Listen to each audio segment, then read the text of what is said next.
Once upon a time, in a sun-dappled meadow where dandelions danced in the breeze, lived a fox named Reynard.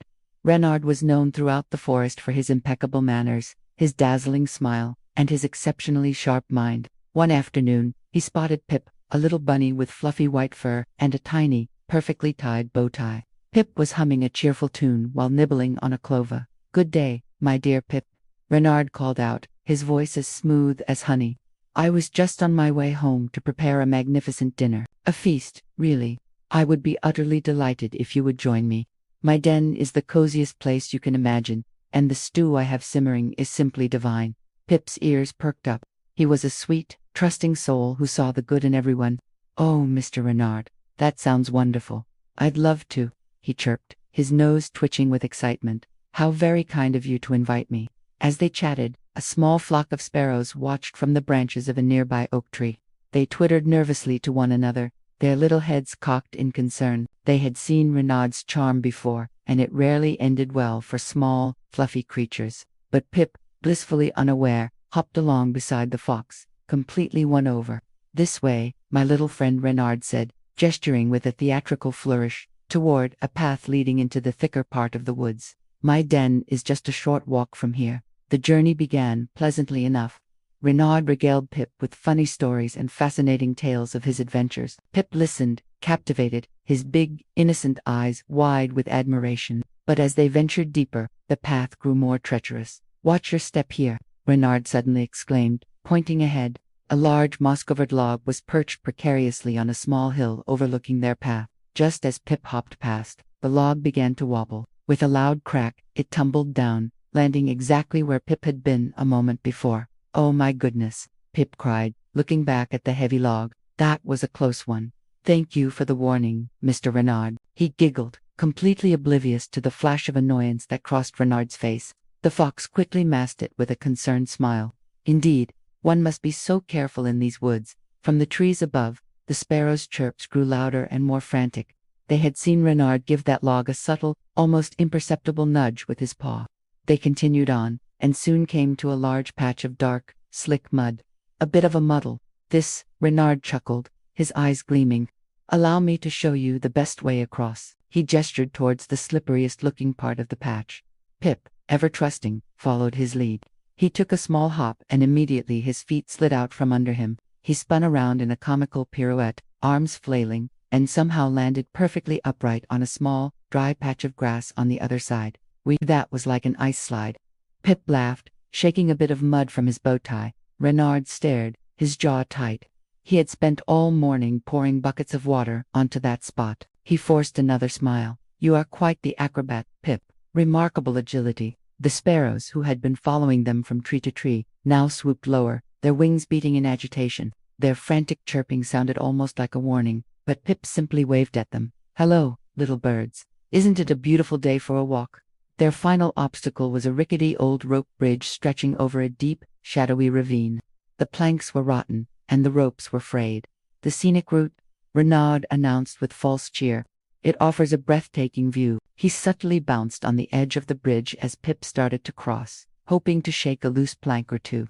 As Pip hopped from one plank to the next, the bridge swayed violently. A plank right in front of him snapped and fell into the chasm below.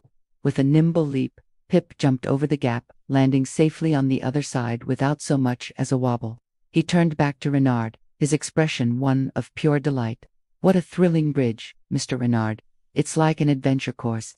You must have so much fun crossing it every day." Reynard's charming smile was beginning to look more like a grimace. His frustration was simmering just beneath the surface. Every single one of his clever little traps had failed. This bunny was either the luckiest creature in the world or something else entirely. He gritted his teeth and followed Pip across the bridge, trying to compose himself. Finally, they arrived at a large hill with a sturdy wooden door built into its side. This was Reynard's den. "Here we are," the fox declared, his voice dripping with sinister sweetness once more. "Home at last. I do hope you've worked up an appetite." He unlocked the door and ushered Pip inside. The den was dimly lit by a crackling fire. In the center of the room sat a massive iron pot, bubbling and steaming over the flames. The air was thick and heavy. Reynard quickly moved behind Pip and slammed the door shut. A heavy bolt clicked into place. The fox's charming demeanor completely melted away.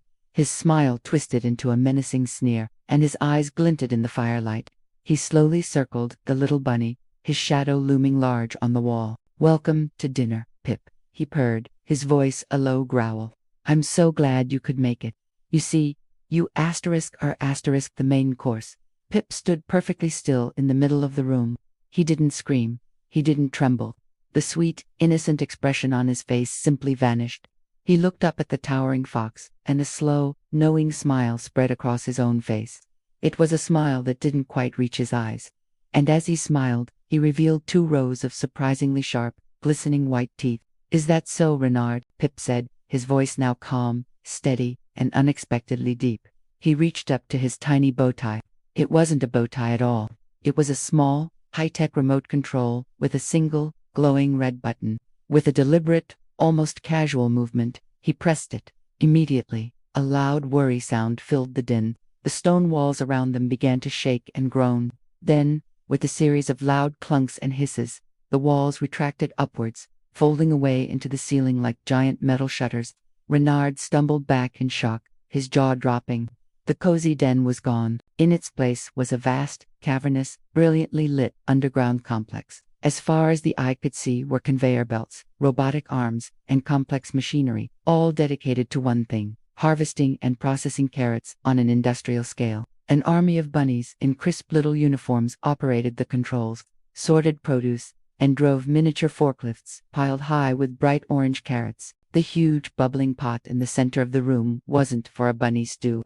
It was filled with a rich, fragrant carrot stew, being ladled out to the hard-working bunny employees on their break. Pip, the CEO of this massive operation, straightened his remote-control bow tie and brushed a piece of imaginary dust from his shoulder. He looked at the utterly terrified, bewildered fox. "Thanks for the tour, Renard," Pip said, his voice cool and businesslike. "This little den of yours, it's the perfect spot for our new northern distribution center. Excellent location, very discreet." He took a step toward the quivering fox. "I appreciate you showing me all the structural weaknesses on the way here. The unstable logs, the muddy patches, the faulty bridges. My engineering team will have them all fixed by morning. Safety is our #1 priority at Pipco." Renard could only stammer, his mind reeling. The sweet, dumb little bunny was the mastermind behind a subterranean carrot empire. Pip gave Renard a pat on the shoulder. "Don't you worry, old friend," he said, the sharp-toothed smile returning. "We'll find a job for you. We're always looking for dedicated workers." The final scene shows Renard the fox, stripped of his fine coat and wearing a hairnet and a Pipco uniform, miserably standing at a long conveyor belt.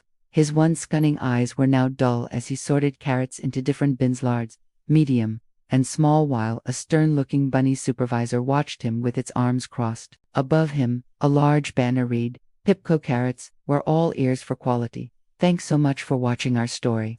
If you enjoyed this little twist, don't forget to hit that like button and subscribe for more tales from the meadow. See you next time.